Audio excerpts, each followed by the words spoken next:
భయపడకు, ప్రభువు నిన్ను లేవనెత్తుతాడు. ప్రియమైన దేవుని బిడ్డలారా, ఈరోజు వాగ్దానం: యెహోవా పడిపోవు వారందరినీ ఉద్ధరించువాడు, కృంగిపోయిన వారందరినీ లేవనెత్తువాడు. కీర్తనలు 145వ అధ్యాయం 14వ వచనం. ఈ వాక్యం దేవుని హృదయాన్ని ఎంతో మృదువుగా చూపిస్తుంది.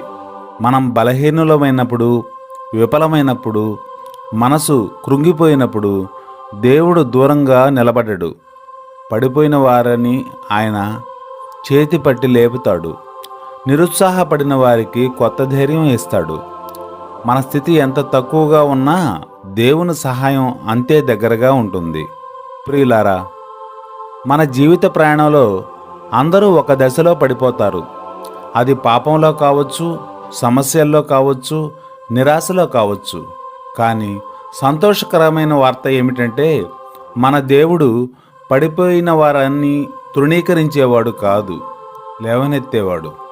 లోకమేమో పడిపోయిన వారిని పక్కన పెడుతుంది, కానీ దేవుడు పడిపోయిన ప్రతి వారిని గమనిస్తాడు. హన్నా కన్నీళ్లు, దావీదు పాపం, పేతురు కన్నీళ్లు అన్నింటినీ దేవుడు చూశాడు. మన కన్నీళ్లు కూడా దేవుడికి కనిపించకుండా పోవు.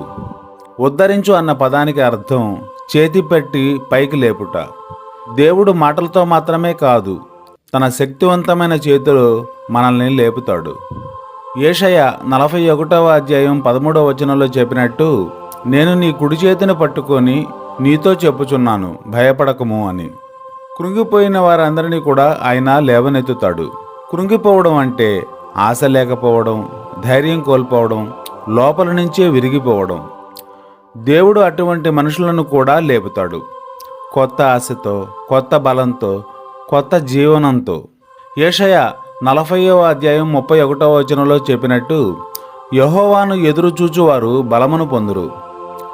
దేవుడు లేపుతున్నప్పుడు మనం చేయాల్సింది ఆయన వైపు చూడడం, మన బలహీనతలను ఒప్పుకోవడం, సంపూర్ణంగా ఆయనపై ఆధారపడడం. పడిపోయిన స్థితిలో ఉండడం పాపం కాదు, అక్కడే ఉండిపోవడం మాత్రం ప్రమాదం.